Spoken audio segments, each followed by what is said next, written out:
ঘুমোতে যাবা আয়াতুল কুরসি পড়বা, যদি পড়ো আল্লাহর পক্ষ থেকে আপনার সিকিউরিটির জন্য আল্লাহ একটা স্পেশাল ফেরেশতা নিয়োগ দেয়, সকাল পর্যন্ত আপনার সিকিউরিটি দেয়, শয়তান আপনার কাছে আসতে পারে না।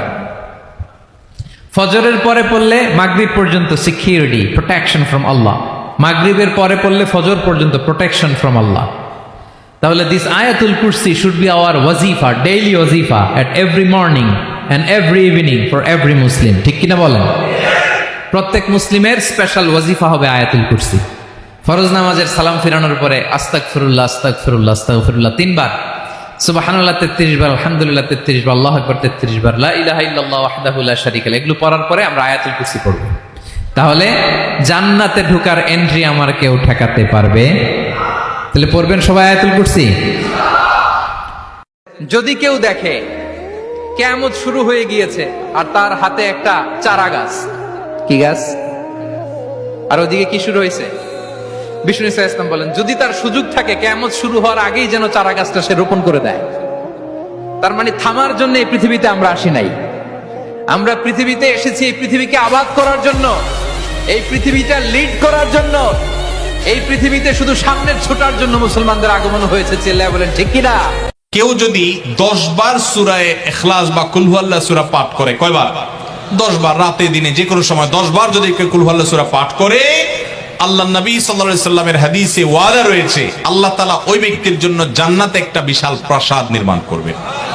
দুনিয়ার কোনো প্রাসাদ না ভাই, পামজমারার প্রাসাদ না ভাই, এটা কোনো দুবাই বা পৃথিবীর কোনো গুরুত্বপূর্ণ জায়গার লোভনীয় কোনো আকর্ষণীয় কোনো জায়গার প্রাসাদ না ভাই, জান্নাতের প্রাসাদ। দুনিয়ার প্রাসাদ রেখে চলে যেতে হবে, জান্নাতের প্রাসাদ যে একবার পেয়ে যাবে অনন্ত অসীমকাল পর্যন্ত আর তার সেখান থেকে বের হতে হবে না, তার থেকে ছুটবে না। আল্লাহ আমাদের সবাইকে ফজিলত অর্জন করার তৌফিক দান করুন, আমিন। বিশ্বনবী পাগলের মতো একবার হাউজে কাসারে যাবেন, একবার সিরাতে যাবেন, একবার পুলসিরাতের দিকে, একবার হাউজে কাউসারের দিকে পাগলের মতো দৌড়াতে থাকবেন। তার কোনো গুনাহগার উম্মত যাতে জাহান্নামে ঢুকে না যায়, সেদিন কেউ সুপারিশ করতে পারবে না বিশ্বনবী ছাড়া।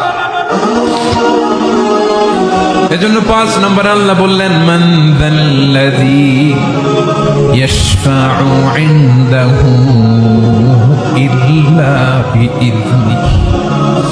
কার সাহস আছে, কার এত বড় বুকের পাটা কিয়ামতের কঠিন দিন আল্লাহর সামনে দাঁড়িয়ে সুপারিশ করবে? কারো ক্ষমতা, কারো ক্ষমতা নাই। বিশ্বনবী সেদিন সিজদায় পড়ে উম্মতের জন্য কাঁদবেন, সবাই কাঁদবে, নফসি নফসি, আল্লাহ আমারে বাঁচাও, আল্লাহ আমারে বাঁচাও। বিশ্বনবী বলবেন, উম্মতি উম্মতি।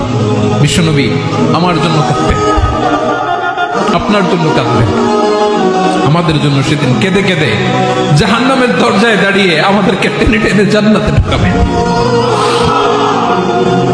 এজন্য এই বিশ্বনবীর ভালোবাসা যেন আমাদের হৃদয়ে ভরপুর থাকে। আমার ভাইয়েরা, প্রতি শুক্রবার বিশ্বনবীর উপরে বেশি বেশি যেন আমরা দুরূদ পড়ি। আমরা যখন বিশ্বনবীর সালাম দেই, দুরূদ পড়ি,